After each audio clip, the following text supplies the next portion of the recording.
My YouTube channel. आज हम जानेंगे इंटेस्टाइनल ऑब्स्ट्रक्शन के बारे में, जिन्हें हिंदी भाषा में आंत्रावरोध कहते हैं।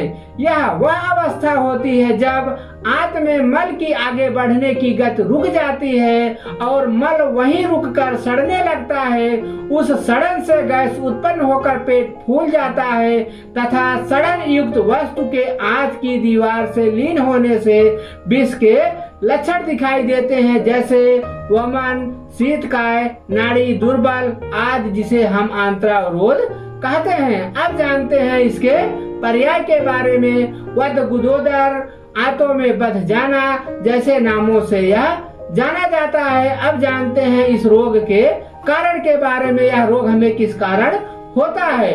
आंत के एक भाग का दूसरे में घुस जाना, हार्निया, बृहदांत्र का कैंसर, आंत्र में गांठ पड़ जाना, आंतों में घाव होकर उसे अच्छा होने पर आंत का सिकुड़ जाना इत्यादि इसके कारण है। अब जानते हैं इस रोग के लक्षण के बारे में। यदि हमें यह रोग हुआ तो हमें क्या सिम्टम दिखाई देते हैं?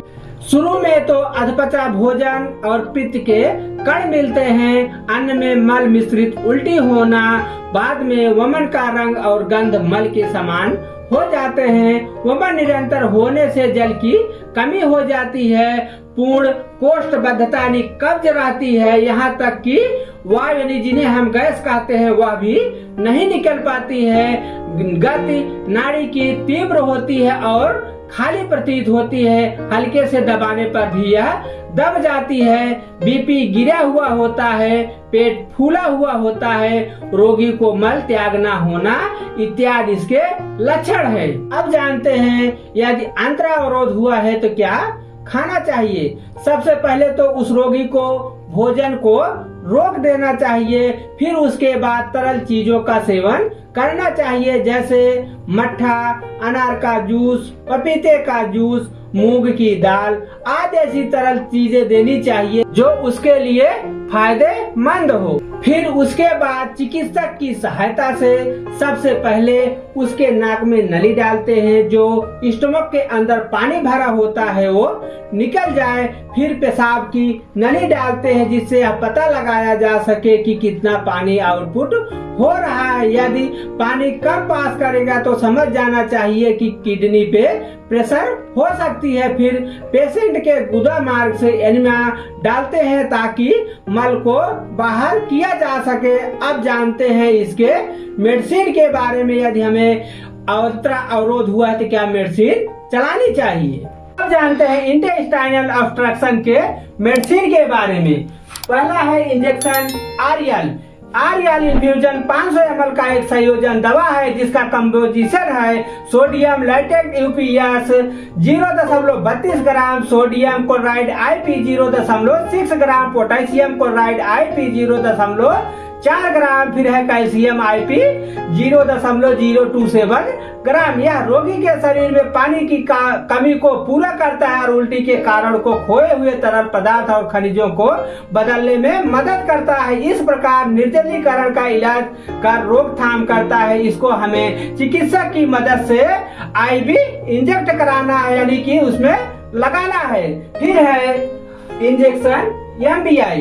यह 5 दवाओं के न्यूट्रिशन सप्लीमेंट का मिश्रण है, जिसका कंपोजिशन है vitamin A, thiamine, vitamin B1, vitamin B2, vitamin D3 और पैटोथेनिक एसिड विटामिन B5 का साल्ट है, जो शरीर के महत्वपूर्ण पोषक तत्वों के स्टोर को पूरा करता है और पोषण की कमी को दूर करता है। साथ ही साथ यह ऊर्जा के लेवल को बढ़ाने और मेटाबॉलिज्म को बेहतर करने में भी मदद करता है। इसको हमें IV इंजेक्ट कराना है, इसको RL में ही इंजेक्ट कराना है।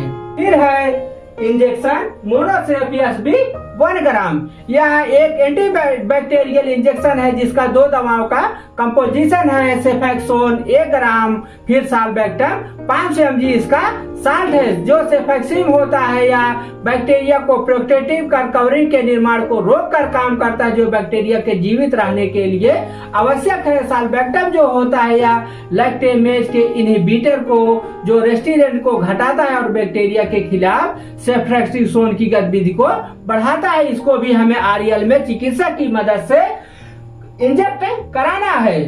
फिर है हमारा इंजेक्शन ओमिकाइंड। यह एक एंटीएमेटिक ग्रुप की दवा है जिसका कंपोजिशन है 1 डन स्टोन 2 mg इसका कंपोजिशन है। यह मस्तिष्क में केमिकल मैसेंजर की क्रिया को ब्लॉक करके काम करता है जिससे उल्टी ना हो। इसे हमें चिकित्सक की मदद से RL में ही इंजेक्ट कराना है। फिर है हमारा इंजेक्शन डाइक्लोटाल AQ।